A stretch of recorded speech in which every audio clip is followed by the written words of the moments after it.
They laughed when she stepped onto the range. They said a girl didn't belong where real warriors proved themselves. The colonel smirked, his voice dripping with sarcasm. "This ain't your range, girl." But when his eyes traced the steel-cold surface of her rifle, he froze. Etched along the barrel were 121 silent reminders of what she had faced and conquered, kill marks that told stories of survival, battles that pushed her beyond the limits of human endurance. This wasn't just a soldier. This was a storm wrapped in skin, a reminder that courage doesn't come with a gender tag. If you want to know how one woman silenced an entire base and rewrote the meaning of respect, stay locked in.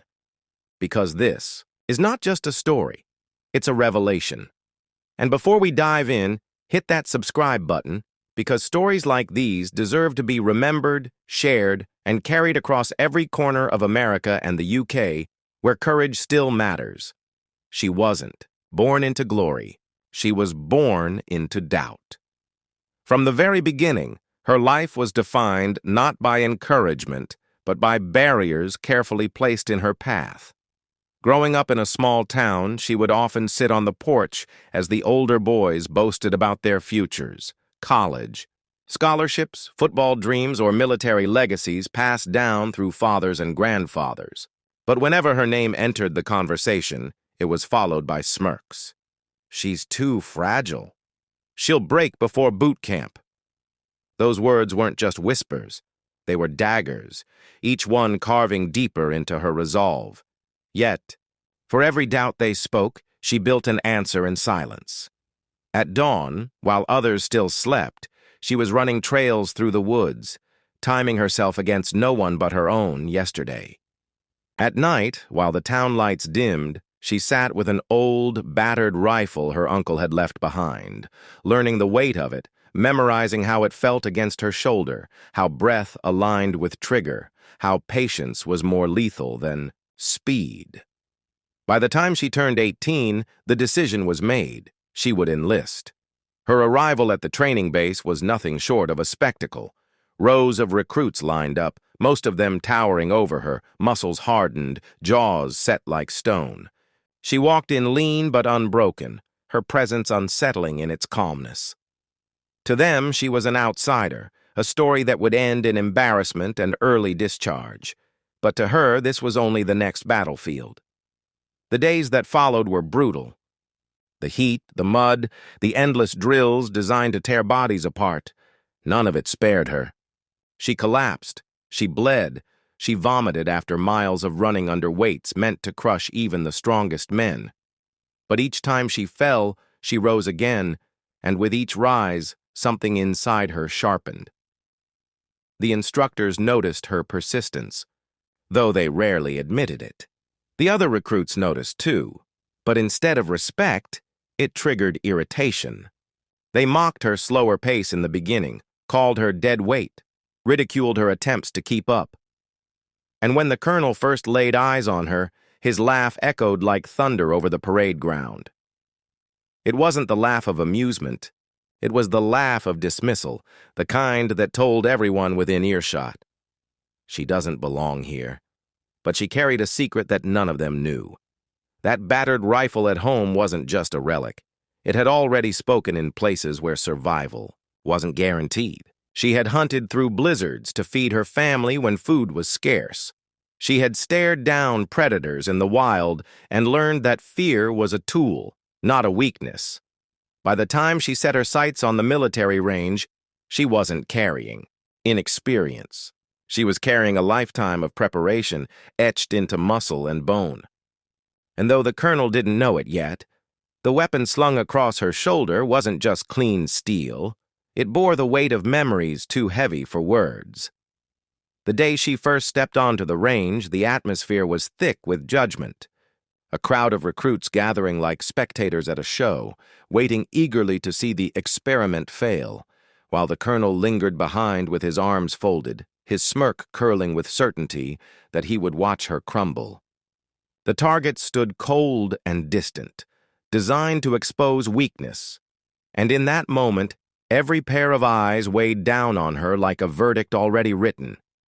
Yet when she raised her rifle, her movements carried a silence so unsettling it drowned. The whispers, her breathing measured, her stance unshaken, the weapon pressed to her shoulder with the ease of someone who had lived 1,000 repetitions before this one. And then the first shot cracked, sharp, clean, and unforgiving, slamming. The dead center of the target, as though the bullet had been guided by fate itself, sending a ripple of disbelief through the crowd. The second shot followed, then the third, each one landing with ruthless precision. And as the rhythm grew, it became clear that this wasn't luck or chance, but lethal mastery refined by nights most of them couldn't imagine. Nights where she had stood in hostile soil, surrounded by unseen enemies, where hesitation meant death, and every pull of the trigger carved another mark onto the steel barrel of her rifle. Those 121 lines that weren't decoration but scars in metal, testimony to survival. And though the colonel muttered to himself that still targets proved nothing, his eyes betrayed unease as he ordered the moving drills to begin, expecting her facade to break once the targets weaved and shifted. Yet she tracked each one like a predator stalking prey, her bullets cutting through steel as if it were inevitable. Each strike cleaner, sharper, and faster until the silence around the range grew suffocating, until respect began to simmer beneath the disbelief. And while the colonel clung to his pride, trying to convince himself it was all a fluke, the truth was already settling across the base like a storm cloud. This girl wasn't just capable, she was dangerous, and the rifle she carried wasn't. A prop but a ledger of survival that no smirk or chuckle could erase.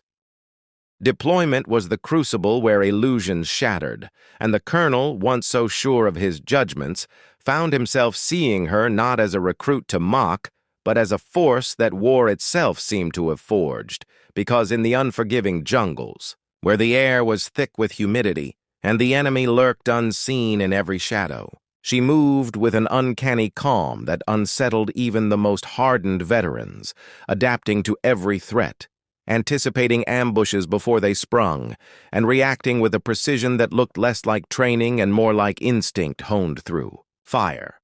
When their patrol was suddenly attacked under the cover of night, chaos exploded as bullets tore through the darkness and men scrambled for cover, but she did not flinch, her rifle becoming an extension of her body, her shots striking with such surgical certainty that the tide of the ambush turned before the enemy could overwhelm them.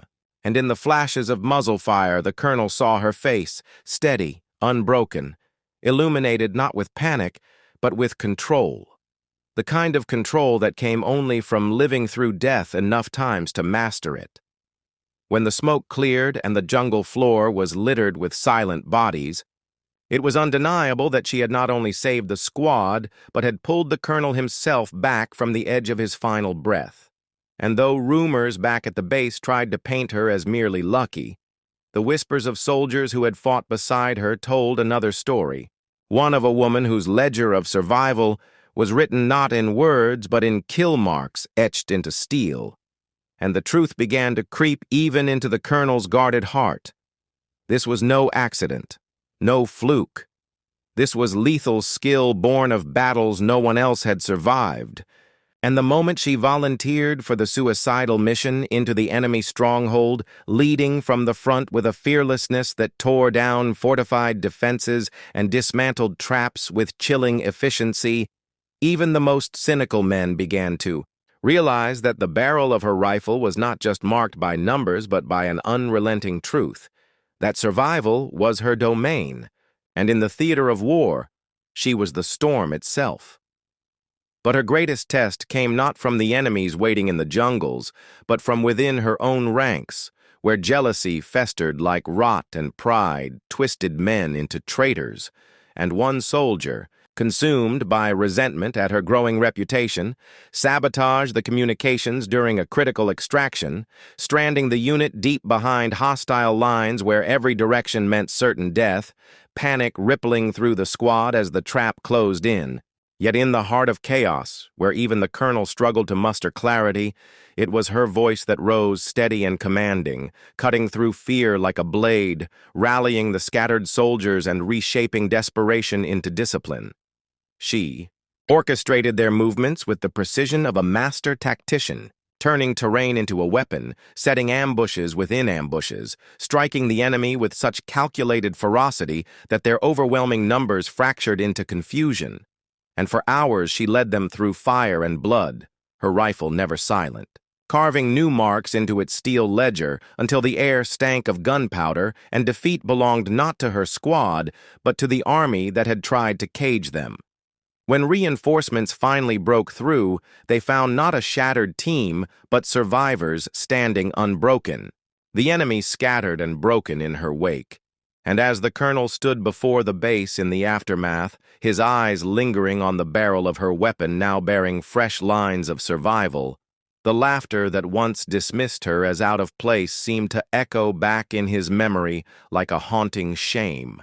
And in that moment he understood fully that this wasn't just a soldier, not just a woman fighting to prove her worth. This was a force of nature that silenced doubt, rewrote the rules, and demanded respect without ever asking for it, leaving behind a truth no one could ignore. The range belonged to her.